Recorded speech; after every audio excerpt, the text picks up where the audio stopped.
Hello, everyone. Before we dive into today's episode, I wanted to remind you that my book, Drummers on Drumming, is available now on Amazon as both a paperback and an ebook. Based on the Big Fat Five segment of this podcast, where I sit down with my favorite drummers to discuss the 5 records and stories that shaped their approach to the instrument, this book is packed with insights from the drummers who redefined how we think about the modern drum set. You can grab your copy now by checking the link in this episode's show notes or simply searching Drummers on Drumming on Amazon. So thank you for all the support, and now let's get into the show.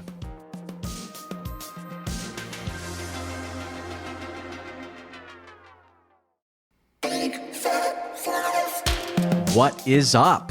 Welcome back to Big Fat 5, a podcast financially supported by Big Fat Snare Drum. This week's guest is Brendan Buckley, a drummer with an incredible resume that includes Shakira, Farrell, Morrissey, Tegan and Sara, Damien Rice, JJ Lynn, and many more. I gush all about his playing to his face in our chat, so I'll leave that there. But I would say he's one of the most articulate guests we've had in regards to setting up each of his choices. And because of that, this is one of my favorites. So buckle up or Buckley up and enjoy this chat with Brendan Buckley. Cheers. That was bad.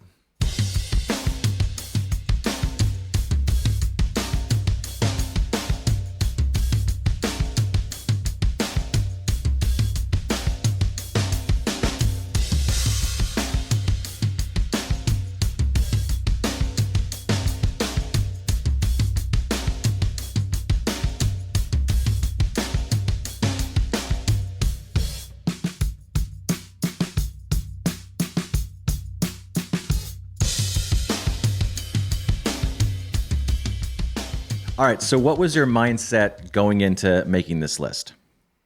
I've listened to enough of your episodes where people complain about how difficult it is and how you have a list of 1,000 things that you have to narrow it down. So if I sat there and I asked myself, what are the most influential drummers or records of all time for me, it'd be impossible. So I decided to do the opposite and pick 5 songs that bring me joy when I listen to them. It's kind of the Mary Kondo thing where, yes, I have a lot of drummers that have influenced me over the years, but I decided to just pick songs that whenever I hear them, I'm like, yes, I love this. And that was, it simplified it a lot for me. It would make it more fun for both you and me. Yeah, follow the dopamine. I love it.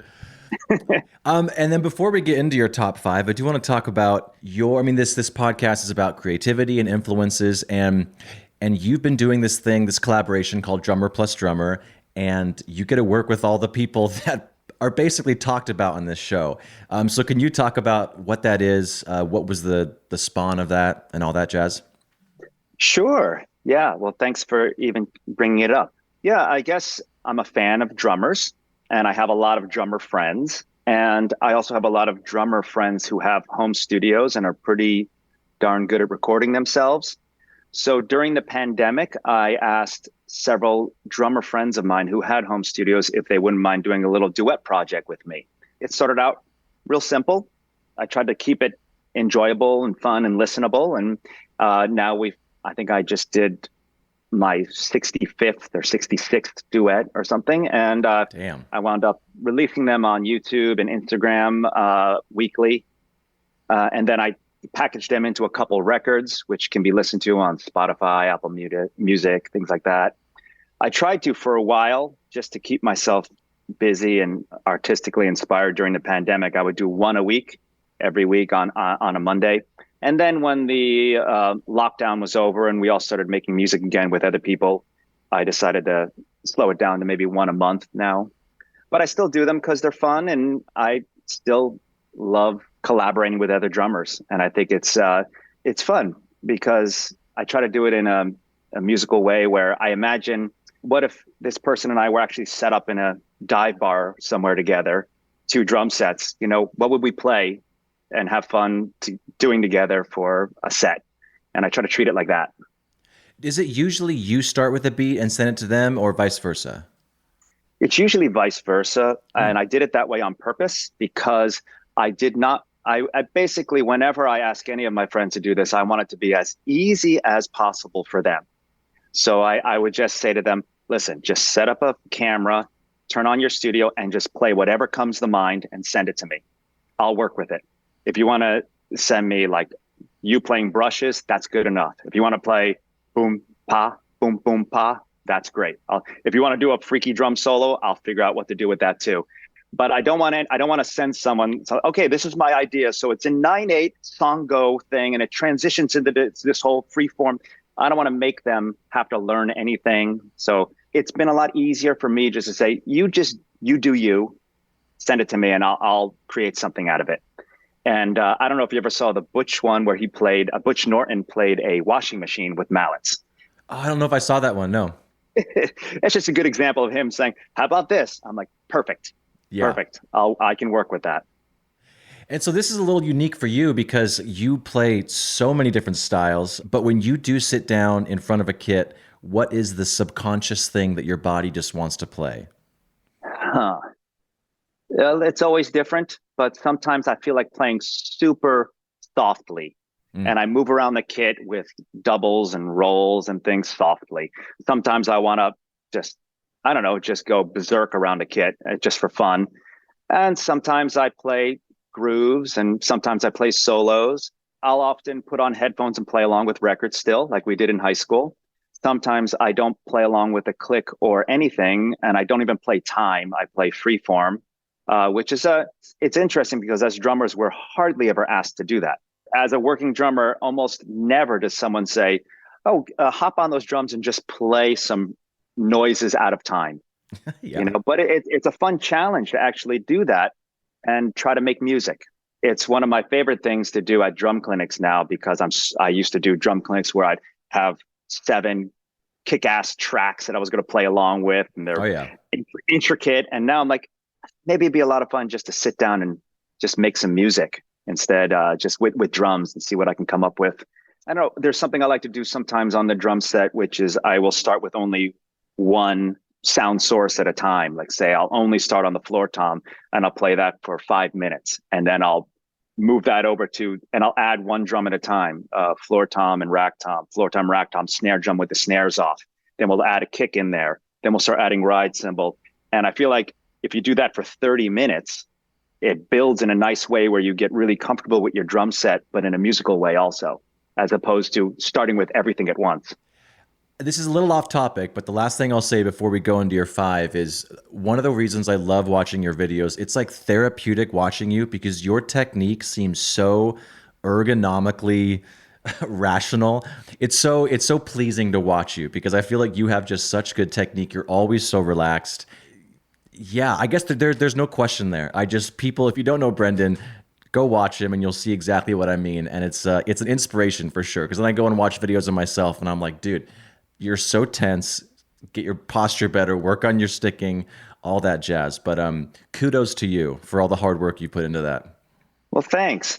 Yeah, I mean, it does take some work, like anything, like doing yoga or anything. It takes a little bit of work. But I mean, for a long time ago, I was very inspired with very relaxed drummers. I used to love watching Omar Hakim play. And if you ever watch him play, the way he sits, the way he moves around the kit is just beautiful.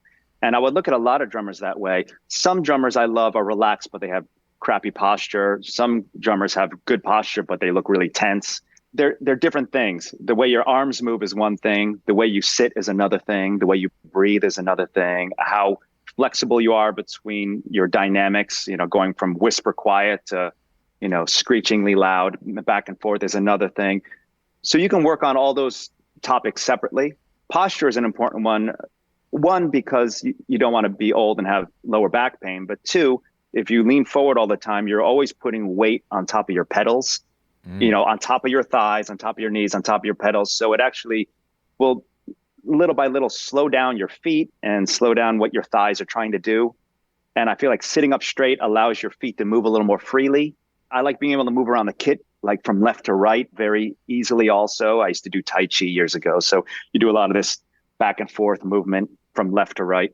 And then, strokes. I mean, every drummer who's ever taken lessons or not taken lessons has worked on his wrist, finger, elbow, shoulder control with playing the drums. And there's a lot of different theories out there, and I tried all of them. And now I'm just trying to make music and think very little about technique. But yeah.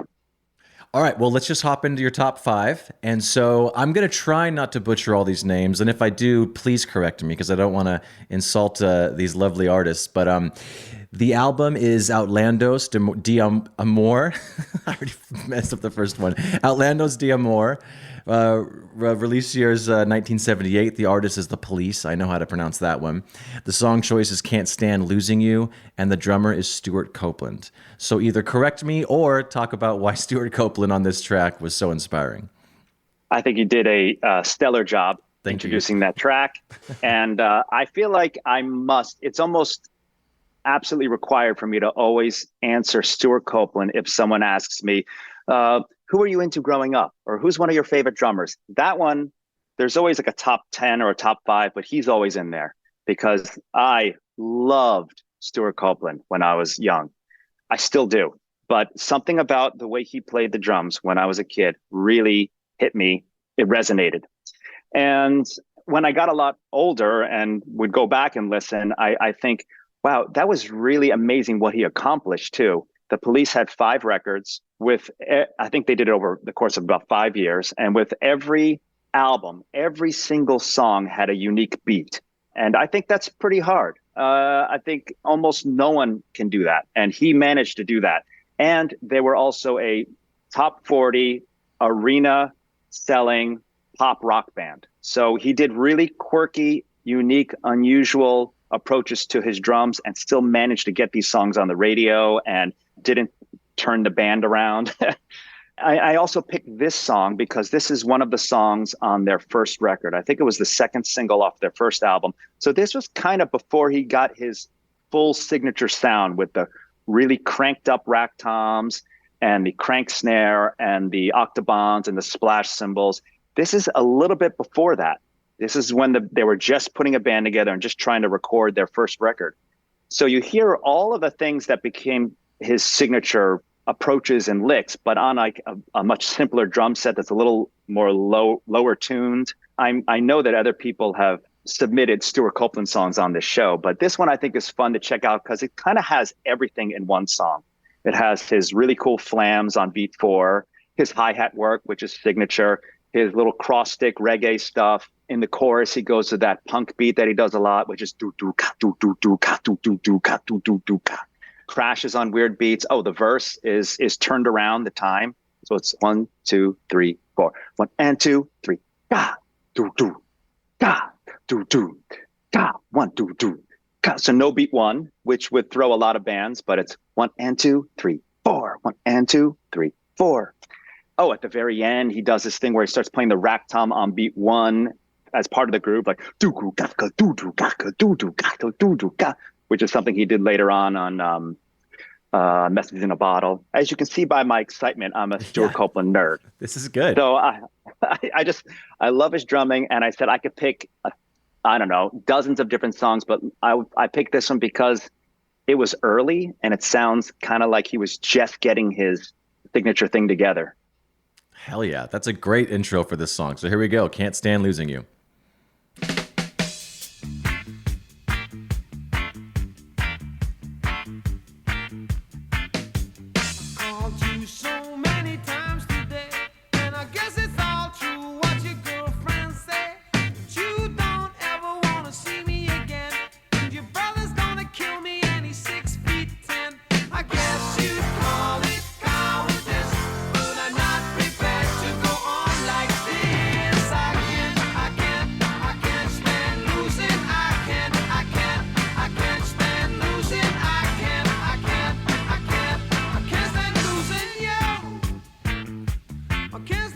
Good.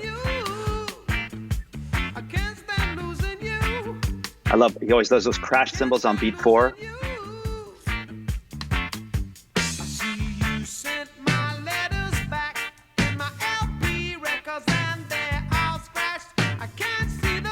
And I love that the guitar knows to just stay out of the way.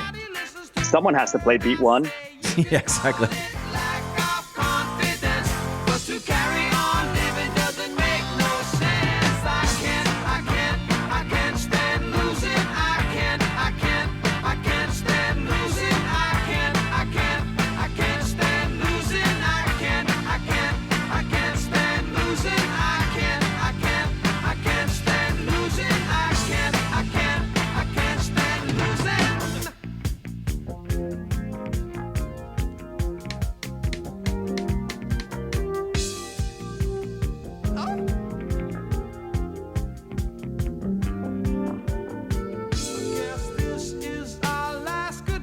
I'm just going to play the whole song. So we got about a minute left. So I won't cry, and you'll be sorry when I'm dead, and all this guilt will be on your head.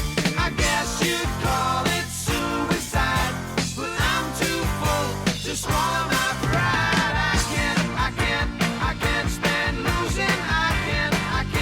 I can't stand losing. I can't stand losing. I can't stand losing. I can't stand losing. I can't stand losing. I can't stand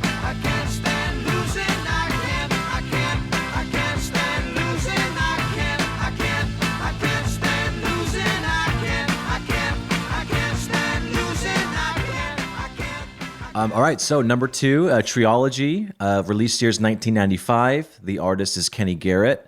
The song choice is Wayne's Thang, and the drummer is Brian Blade. So take it away, then we'll listen to Mr. Blade. Okay, Brian Blade. I know he's also been a choice on this show before. He is incredible. His spirit is incredible on the drums. If you ever go to see him live in any group that he plays in, if you're a drummer or not a drummer, you will be spiritually moved by the way he approaches the drum set. It is there's so much soul and joy in what he evokes out of the music he's making and the music he's making with the people on stage with him. So he's not only a great jazz drummer, but he's a great musician in general. And has one of my favorite touches, just the way he touches the drums, the tones he gets out of them at such a whisper quiet volume, and then slamming and then back to whisper again. His phrasing is incredible. Every time he does a fill and it comes out on some odd beat, I'm like, how did he think of that? He's got a fantastic swing, either up-tempo or super slow and shuffly. He's from New Orleans, Louisiana. I'm not sure if it's New Orleans, but I know he's from Louisiana. So he's kind of part of that upbringing. And I first heard him play on a Joshua Redman record in I can't remember, it might be 1994. It's called Mood Swings. Joshua Redman is a sax player, and he had a quartet. I heard this band, and then they were playing in Miami. I was going to school in Miami at the time, and I went to see this quartet play, and it was so good. The drumming was so good. The show was so good that I was freaking out. I jumped up on stage afterwards just to say hi to him as he was packing up his drums. And I've been a fan ever since. I've seen him play a bunch. And he has a really good solo project called The Fellowship. So if you ever want to look on any of your streaming platforms for Brian Blade Fellowship, it's a very unique approach to instrumental jazz music. It doesn't sound like anything else out there. So this track in particular is just super funky because it's a little bit groove, a little bit jazz. It's a trio. It's just alto sax, upright bass, and drums. It starts off with a drum beat, which is cool. And Kenny Garrett is a alto sax player that played with Miles in the 80s. And this was a pretty cool album. It's very stripped down. Sax, upright bass, and drums. There's no piano, no guitar, no other instruments. And I remember getting this record, and it freaked me out how good it was. And this track in particular stuck out. So we can check it out.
All those crash cymbals on beat 4 just liven up my day.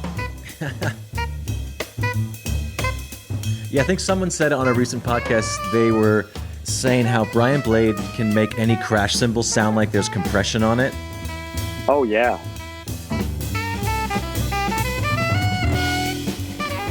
All right, so number 3, the album's Vivid. The release year's 19... Well, I guess I should ask you, by the way, were these in any particular order of how they were introduced to you, or was it just Stream of Consciousness 5 that made you happy? Yeah, I even went as far as took everything out of chronological order too. I love because it. I'm like, let me just do everything the wrong way on this show. So I didn't do it in chronological order or how it impacted me or the year I heard it. I just picked 5 songs and put them in the order that I wanted to hear them. So this is number 3. I love it. Number 3 /5/2/1. Yeah, exactly. Go ahead. So here's the album. The album's Vivid. The release year is 1988. The artist is Living Color. The song choice is Cult of Personality. And Will Calhoun on drums. So take it away. Well, this album came out in the late 80s. I was watching a ton of MTV at the time when they used to play music videos all day long, every day. If you were a music lover and a drum lover, you can see awesome stuff. And you can watch 120 Minutes on Sunday night where they played all the alternative stuff. They had the Headbangers Ball. They had all this great music. And I was very into metal, very into punk rock, very into alternative music. Yeah, I remember when this video came out and I saw it and I'm like, whoa. And just the first fill, with these little kick drum triplets, I was like, whoa. There's a lot of good stuff in this. He does that little interplay between the ride cymbal and the left hand on the open hi-hat, which a couple of years later, Dave Abruzzi was doing with Pearl Jam. You know, these six tuplet fills around the toms, kind of like John Bonham. A lot of those. He's using electronic samples. He had a drum cat and he was sampling all these quotes. All sorts of cool things are happening in this band. And the end, it goes in this kind of almost double time section in 6/4, basically. It changes 6/4. And then the last riff is in 5. So as a music nerd, as a kid, I was like, wow, all these cool things happening. And they were rocking out. And I saw them live a couple times. I saw them at the first Lollapalooza. I think they went on right before Jane's Addiction. I think it was 9 Inch Nails, Living Color, Jane's Addiction. And it was incredible. And yeah, and then I saw him maybe a couple years later. He had this other band, a side project called Jungle Funk, had this singer named Vinx, who was this percussionist vocalist who used to play a lot with Sting, and the bassist from Living Color, Doug Wimbish. I saw them once when I was in Australia, just randomly walked into a bar and they were playing, and he had all these electronics with looping pedals way before people were doing any of that looping stuff. He was doing it with his percussion. At the time, I was like, man, this guy is badass. And then now, if I'm ever someplace and this song comes on, I'm like, yep, I start air drumming, which is why I just picked this, because it almost reminds me of an era more than this band or this song or this drummer. It reminds me of an era where I was just listening to so much drums. Soundgarden, Jane's Addiction. I mean, Matt Cameron, Steve Perkins, all these guys. It's just this era of music that I love so much. And this song brings that out of me.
personality, the cult of personality, the cult of personality.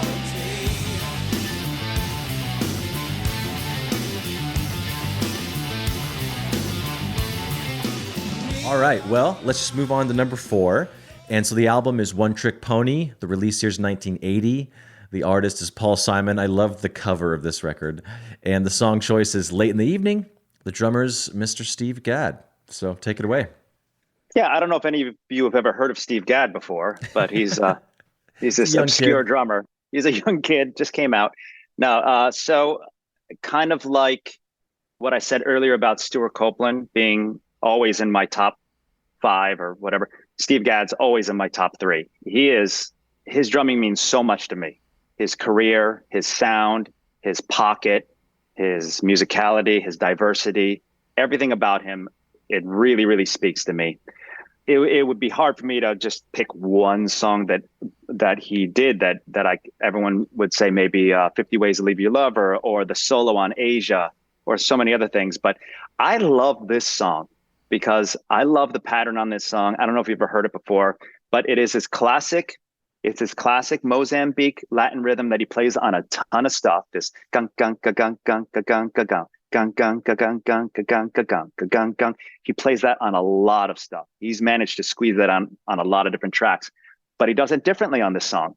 Apparently, the story is he would use 2 sticks in his right hand, 2 sticks in his left hand, and he played the rims of the floor toms with the right hand, playing that Mozambique bell pattern, and his left hand would be alternating between the toms, going boom, boom, boom, boom, boom, boom, boom, boom, boom, boom, boom, boom, ga ga ga ga ga ga ga ga ga ga ga ga ga ga. Quarter notes with the feet, and every now and then splashing the hi-hat on the downbeat, and it's just such a fun, infectious beat to learn, to play, to listen to jam, to sound check. Whenever any front house engineer says, okay, play a little bit of the drums, I just play this beat because it's so much more fun than going boo, pa, boo, boo, pa, boo. I don't want to play that anymore at a sound check. So I play something different. And there's some overdubs that happen here, but basically every now and then he'll move the bell pattern to the ride bell. Every now and then he'll play it on a cowbell. But his right hand moves around a little bit and the left hand's playing the toms. And there are just these super funky fills that he throws in every 8 or 16 bars. Just crazy funky. One of them is E-enda to E-enda to E-enda to E-enda. No downbeats, just the 3/16 note upbeats, like ga-ga-gut, ga-ga-gut, ga-ga-gut, ga-ga-gut. And when I was a kid, I heard that. I'm like, I don't know how to do that without messing that up. Like just playing like all the upbeats only. And then there's a couple like boom, boom, boom, boom, ga, ga, ga. Those kind of fills too. That's a signature fill from this song. He does it a couple times. It's just a badass track. It just feels great. Hell yeah. All right, well, here we go. Here's Late in the Evening.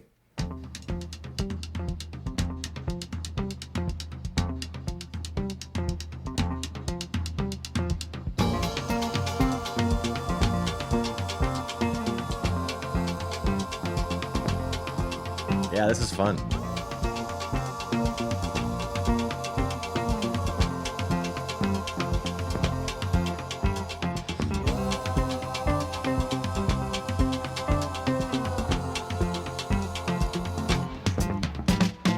First thing I remember, I was lying in my bed. I couldn't have been no more than 1 or 2.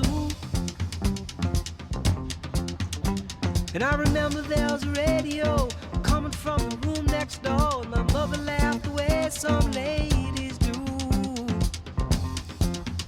When it's late in the evening and the music seeping through. Here comes a fill.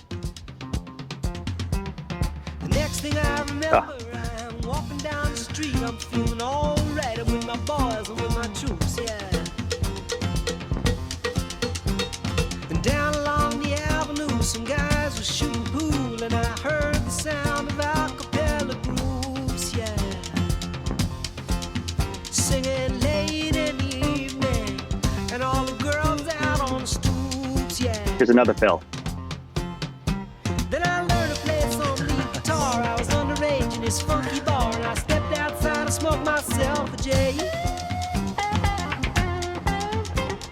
And when I come back to the room, everybody just seemed to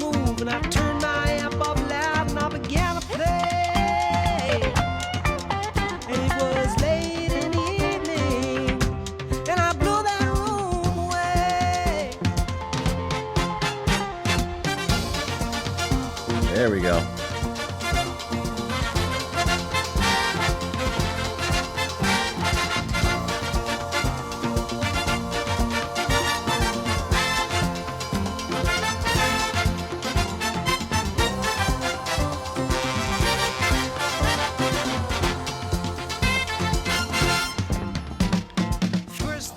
Very inspiring. And you described that well and how to approach that song from a technical standpoint. So thank you. Yeah, I'm a big fan, obviously, of his drumming, and I've checked out a lot of it. He played a long time with Paul Simon, a long time with Eric Clapton. There's a live concert of Eric Clapton in Hyde Park. I think it was 1996 or something. It's incredible. You should look it up. Gad sounds so good on that concert. And what else did he do? I mean, he did obviously all his Chick Corea stuff that he did, his Steely Dan stuff. What am I leaving out? James Taylor. Yeah, those are some of his biggest gigs he does. I catch him playing all the time when he plays in town. I've gotten to meet him a couple times. He was super nice, and he has my favorite time feel. Like I joke with my drummer friends that I feel like if he just picked up a fork and a knife and dropped them on the table, it would be the funkiest drop of a fork and knife ever. It would just it would feel so good. Like, oh yeah. Yeah, I've only seen him once, and it was, I can't believe it, almost a year ago now, but I forget the jazz club. It's in downtown Hollywood, but it was with his quartet. And Catalina. Yeah, exactly. He had a residency, I think, of 2 or 3 nights down there last February, and he's still got it. He's still just as quick and as powerful as you'd imagine him to be. So, yeah, he's great. All right, so number 5, Brasilaro. That's not even close, maybe. What is it? Brasileiro. There you go. It came out in 92. The artist is Sergio Mendes. The song choice is, oh my gosh, it's so small. How about you just do it? What's the name of the song? Yes, Magaleña. And the drummer is Mr. Brown. Yeah, Carlinhos Brown. Exactly. Yeah. Well, got through that one. All right. So what about this track really, really moved you? Well, when you hear it, you'll know. But to set it up, I'll say that I was living in Miami. I was studying at the University of Miami, and I was surrounded by jazz, fusion music, rock music, but also that heavy Latin scene that Miami has that's intrinsic to living in Miami. All the Cuban music, Puerto Rican music, Dominican music, and then all the South American influence, Colombian, Venezuelan, and Brazilian. And Brazilian music is so different than all other Latin music. They speak Portuguese. There are different rhythms from there. Things like samba and bossa nova, baião, all these different rhythms that are only from that country. And I had to learn all this because when I was growing up in New Jersey, Latin music was Latin music. I'm like, oh, you're playing rock music, funk music, or Latin music. And then I moved to Miami and I realized you have to know every little subdivision of where it came from and what separates us from the other rhythms to do it justice. So it was a big education for me. Although I enjoyed learning all of these different cultures and Latin rhythms, the first one that really spoke to me was Brazilian music. It was just the rhythms, the joy, the groove, the swing, the funk, the sounds, everything about it really, really lit a fire in me. And so I went down this rabbit hole of just chasing all these different Brazilian artists and Brazilian drummers and everything. And I do remember a vocalist playing me this record, this singer that I was working with. She said, "Have you heard this record yet?" And she played it for me and I was blown away. And so Carlinhos Brown is a percussionist, vocalist, artist, very famous from Brazil. He's from this area called Bahia, Salvador, Bahia, which is known for its percussion. They have a lot of African Brazilian influence in their music, a lot of cool tribal rhythms. He had a band for a while called, what was it called? Tribalistas with Marisa Monchi and Arnaldo Antunes. This guy is great. He's just, this rhythm is insane. If you're ever in a club in Miami, like a DJ disco club, and when they play this song, the place goes berserk. And I should say that it's also what was fun about being in Miami was that I would go out and play gigs a lot, but I'd also go out just to clubs and listen to music. And there is an element and there is something you can learn just by being in a room and watching DJs drop different songs and watching people react and what really captures people. And so I love going to see live drummers but I also like going out and just hanging out at a club and listening to music. And I remember this song always kills. And it starts off with just voice and triangle, which is a popular instrument for grooves up in the northern part of Brazil. And then it kicks in about halfway through, and it's pretty insane.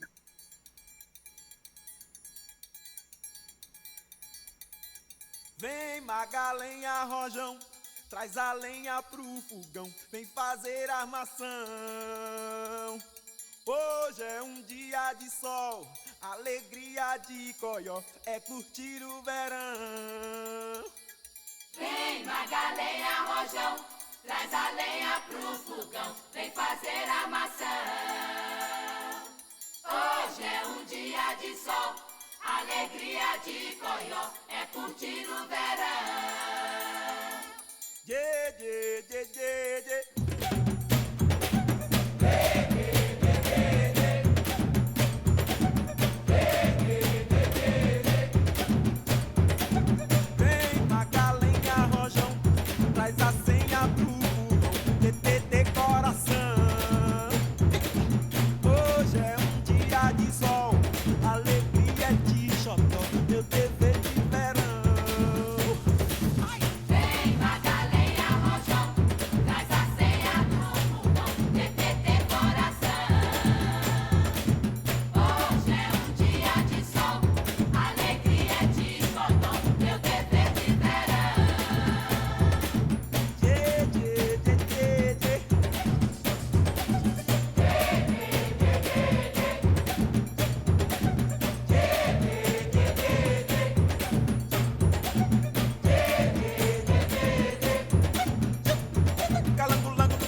So cool. Sorry to cut you off. I know you were grooving there, but No, it's okay. all right. So I do have, I will list for everyone listening, I will list all these in the show notes because you gave me a lot of other tracks, which is amazing. But for the sake of time, I just arbitrarily chose two. I hope you're okay with the two I chose. So let's go to Carlos Vega, and it's a Country Road on James Taylor's Live from 1993. So why was that one of your honorable mentions, and maybe why didn't it make the cut? But take it away. Okay. Carlos Vega, another drummer who totally blew me away when I saw him live. I'd known his name. He was part of that clique. He passed away. But he was part of that clique of the Jeff Porcaro, Vinny Colaiuta guys of LA who did tons of sessions, but also had these hidden chops that you never knew about. I'd heard him on various recordings, but it was really hard to tell like what he could do because he was so musical and so simple all the time. He played a lot of ballads in the studio. And then I remember maybe it was 1994 or I can't remember the year, but James Taylor was on tour and a couple friends of mine said, "Hey, let's go see James Taylor live." And I'm like, it's kind of not my thing. And it's a little too folky for me at the time. I was into Nine Inch Nails and things like that. So like, they were like, "Trust me, you have to go see this band. His band is amazing." I'm like, So I went to see James Taylor live and I was absolutely blown away by how good the show was. The songs, the singing, the band was insane. Michael Landau on guitar, Jimmy Johnson on bass, Don Grolnick on keys, and this guy, Carlos Vega, who he was the first guy I ever heard make those multi-rods sound good. Usually that was what you used when your drummer was too loud, you would use those. But I mean, he used them and they sounded so good. He had a little two congas set up to his left and he would play sometimes left-hand conga and right-hand groove. He had this wicked feel, so laid back, so musical. It really impacted me. I stole so much from just watching him play once and said, I want to approach music the way he's approaching music. It feels so good. It sounds so good. I need to rethink what I'm doing. And then this live album from that tour came out, and there's one song that just kind of percolates all the way through. It just simmers, and then about, I can't remember the minute marking, he just does a 8-bar drum solo, and it's the best drum solo ever. I'm not that people might argue, but I'm going to go today. I'll say this is the best drum solo ever. And it's just drums and vocals, and it's crazy good, just super funky. And we should probably see if we can skip ahead and find it somewhere. It is fantastic.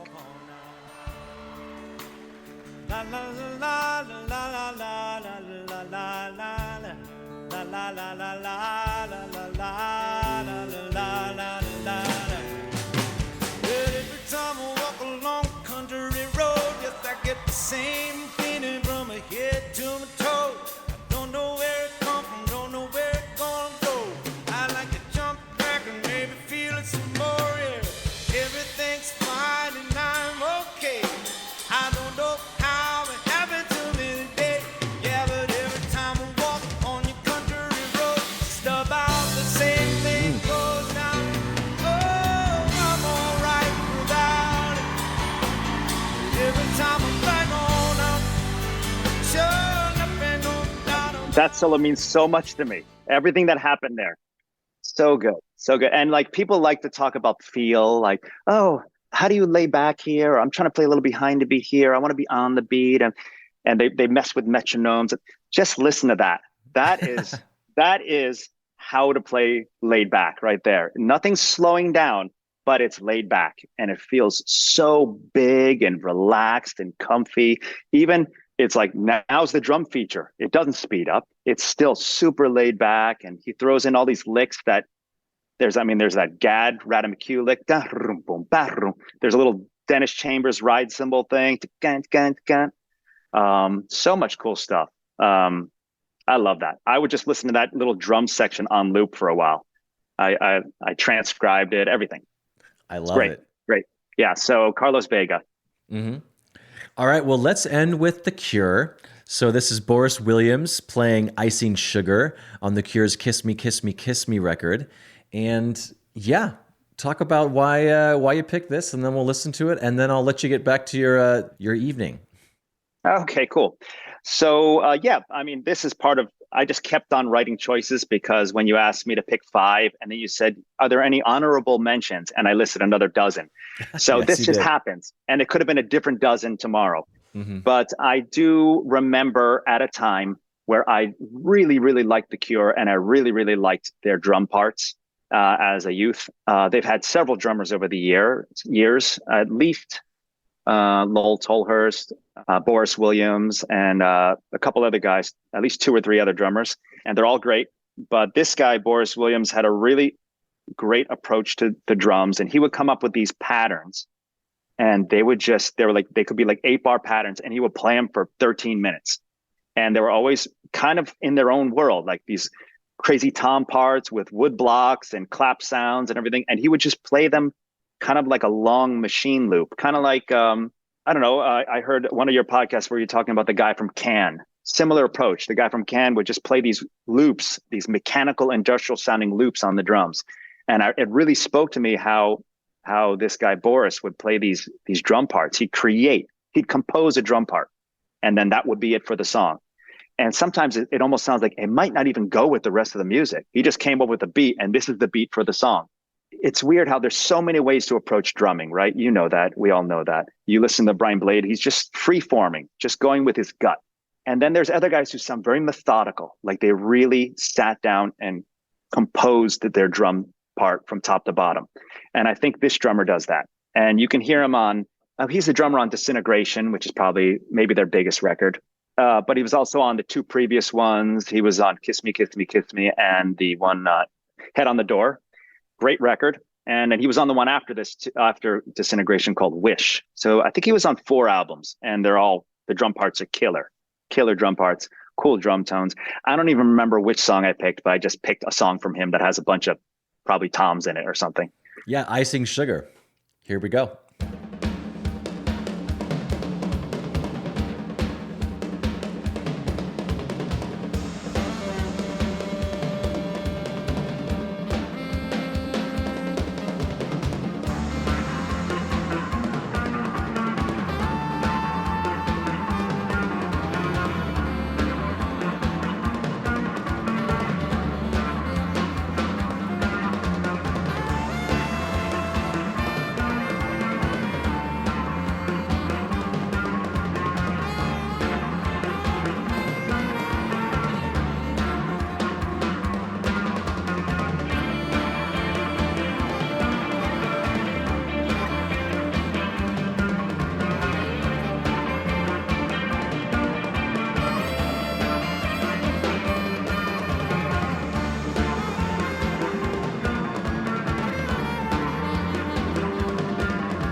All right, well, that's your top 5 plus some honorable mentions. And like I said, I am going to be putting all the ones I haven't mentioned in the show notes, so everyone go check that out. But so you are across the pond working on some stuff, so I know it's late for you there. So first of all, thanks for talking to me after a long day of, I'm assuming, recording drums.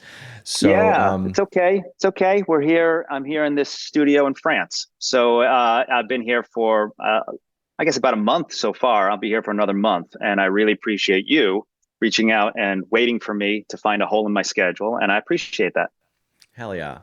Well, I mean, do you have any, I sometimes people reluctantly say, okay, I'll talk about it, but do you have anything you want to promote right now that I can give you the platform for people to check out, or tell where people can find you and then just kind of search for themselves? Well, it's nice of you to offer. I'm not a good salesman, but I would say that go check out all the songs we talked about today, and that would make me happy if you just did that. And keep listening to this podcast, because I think you're doing great stuff and you're interviewing really cool people, and it's a fun hang. It's a fun hang to just put on this podcast and go for a bike ride or a drive and listen to drummers chat. And as far as me personally, you already mentioned that drummer plus drummer duet series I do. So if anyone wants to check those out, that's cool. It's filled with some of my favorite buddies in the music world. And other than that, I mean, I'm very reachable. I have a website, brendanbuckley.com. If anyone ever wants to take drum lessons in person or over the internet, I do that. I teach. And I chat about drums often if anyone wants to reach out and nerd out on drums. And other than that, yeah, I'll be on tour this year with Morrissey if anyone wants to come out to any of the shows.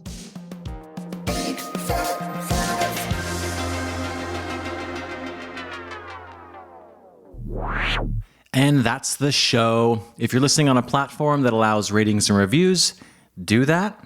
It helps more people find the show, so it'll get bigger and better, and hopefully I'll have a chance to sell out one day. But you'll be an OG listener that can brag to all your friends. Anyways, why don't you go and check us out at bigfatsnaredrum.com and follow us on all the socials. Just search for Big Fat Snare Drum and you will find us. The show is edited in part using Isotope RX Audio Editor. It's amazing, so go check that out at isotope.com. And thanks again to Gunnar Olsen for the theme music. Bye!